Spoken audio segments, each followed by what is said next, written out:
Bonjour!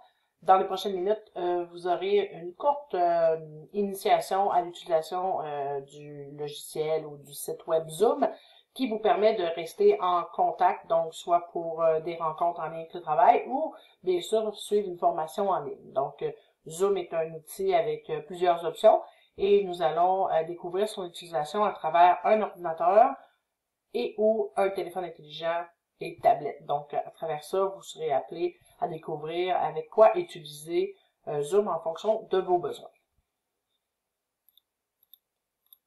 Donc, dans un premier temps, par ordinateur, n'allez pas vous acheter un nouvel ordinateur tout simplement parce que vous devez maintenant faire du télétravail et ou suivre une formation en ligne. Votre ordinateur va probablement fonctionner. Idéalement, vous avez une caméra. Donc, ce qu'il faut savoir, c'est que les portables qui sont déjà équipés d'une webcam, fort probablement que le micro fonctionne sur cet équipement-là. Sinon, si vous avez uniquement un micro-casque ou un micro qui va vous permettre de garder le contact avec les personnes que vous voulez rejoindre, ça va fonctionner. Sinon, il y aura toujours l'option d'utiliser d'autres technologies.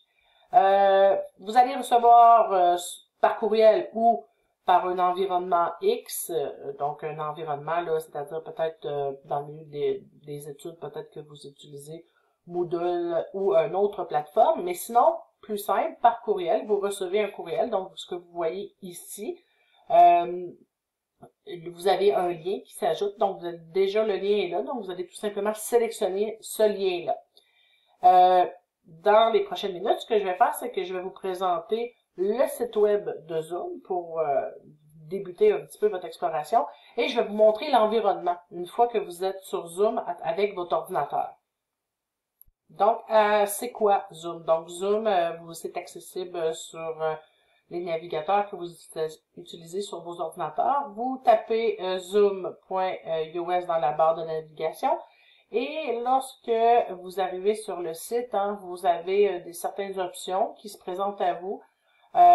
Inscrivez-vous, c'est gratuit. Donc, en sélectionnant ça, vous allez avoir la possibilité de venir créer un compte. Donc, si c'est nécessaire pour vous, vous pouvez le faire.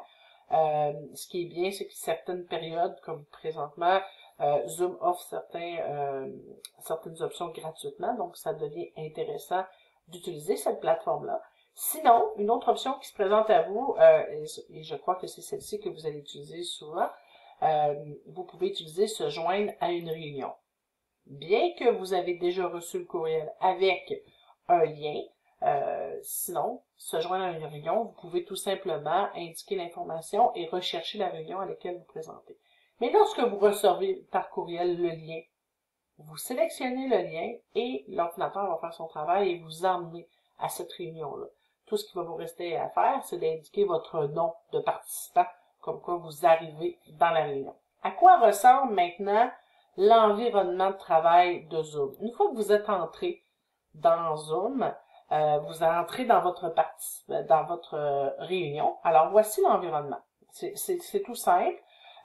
Présentement, je vois pas les visages des gens parce qu'il y en a pas.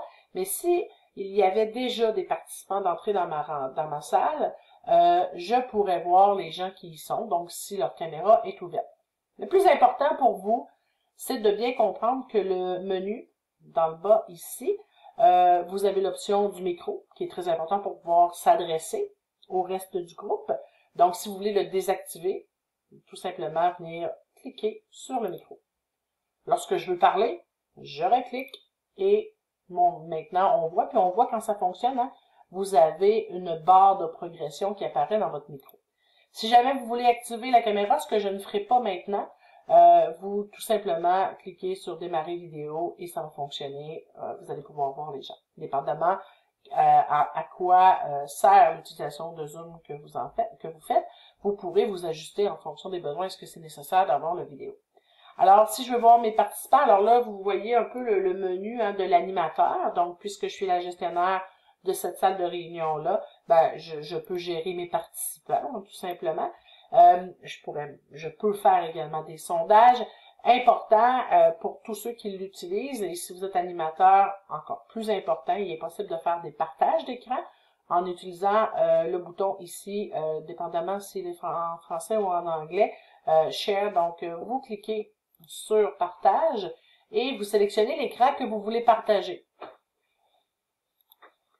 Une autre option intéressante aussi, lorsque, bon, il peut y avoir des situations, notre micro arrête de fonctionner, on veut continuer à garder le contact en cliquant sur le chat, ben vous avez une boîte où c'est possible de venir écrire, avoir une conversation écrite, là, ça permet d'avoir un moyen là, de plus, peut-être un peu moins officiel que communiquer verbalement, dépendamment là, de l'animateur, vous pourrez l'utiliser. Et bien sûr, pour les animateurs, ben, j'attire votre attention sur l'option d'enregistrer.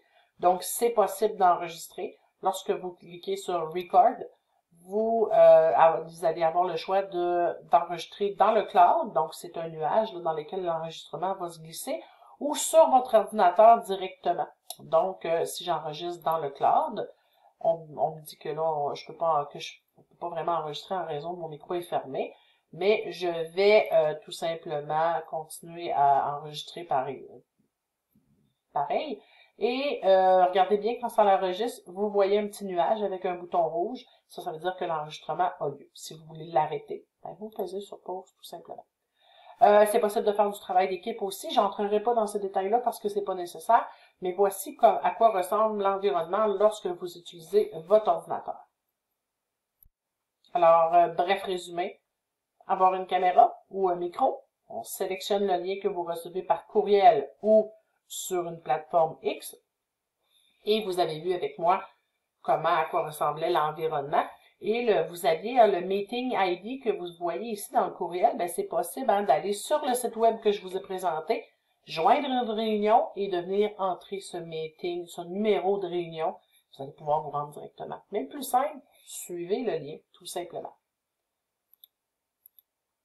Alors, une fois que j'ai choisi ma technologie et que je décide d'y aller plus vers mon cellulaire ou mes tablettes, j'ai un travail à faire. Donc, ma première étape est tout simplement de télécharger l'application Zoom qui est disponible sur iOS ou Android.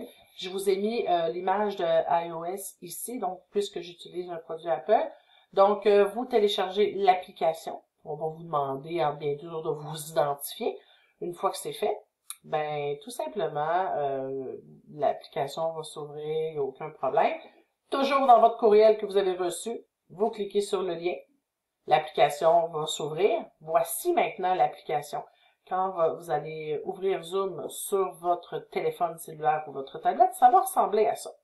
Alors, pour faire apparaître le menu en bas, là, tout ce que vous avez à faire, c'est de venir toucher votre écran. Lorsque vous touchez votre écran, ce menu-là va apparaître. Vous allez pouvoir activer ou désactiver votre micro. Même principe, activer ou désactiver votre caméra. Donc, bien sûr, vos téléphones intelligents sont munis de ça. Je recommande souvent, lorsque vous utilisez tablette, téléphone, ben, si vous voulez ne pas mettre la caméra, c'est possible, c'est peut-être plus simple. Même possible avec vos téléphones de venir faire un partage d'écran si vous en avez besoin, dépendamment de l'utilisation que vous en faites. Donc, ce que ça veut dire, puis peu importe l'utilisation que vous en faites, mais si par exemple vous n'avez pas deux écrans et que l'animateur publie un document sur lequel vous devez suivre pendant une présentation, ben vous pouvez mettre la présentation sur votre iPad et garder votre ordinateur pour faire votre travail, pour avancer certains documents. Donc, c'est possible. Ce qui est bien, c'est que votre iPad ou votre téléphone cellulaire devient le fameux deuxième écran qui est nécessaire de temps à autre lorsqu'on a du travail à faire parallèlement à assister à une téléconférence et ou une formation en ligne. Donc, je répète, on télécharge l'application Zoom, on suit le lien qu'on a reçu par courriel. En cliquant dessus, notre application va s'ouvrir. On touche notre écran pour venir programmer activer notre micro ou activer notre caméra. Et voilà, le tour est joué. Vous êtes maintenant membre de la grande communauté Zoom. Quelques conseils avant de terminer. On ferme nos micros lorsqu'on ne parle pas, juste pour éviter la confusion, et surtout pour ne pas entendre les bruits ambiants des autres membres de la rencontre. On est attentif aux demandes de l'animateur parce que l'animateur pourrait vous demander de temps à autre de faire quelques tests et ou de participer. Donc, on reste attentif. Et on peut utiliser l'option chat pour converser par écrit au besoin, sans trop le surcharger parce que c'est beaucoup plus difficile à suivre. C'est encore plus difficile à suivre si vous avez des membres qui utilisent la tablette et ou leur téléphone intelligent. Alors voilà, c'est ce qui fait le tour pour l'utilisation de Zoom. J'espère que avec l'ensemble des informations, que vous pourrez vivre une belle expérience.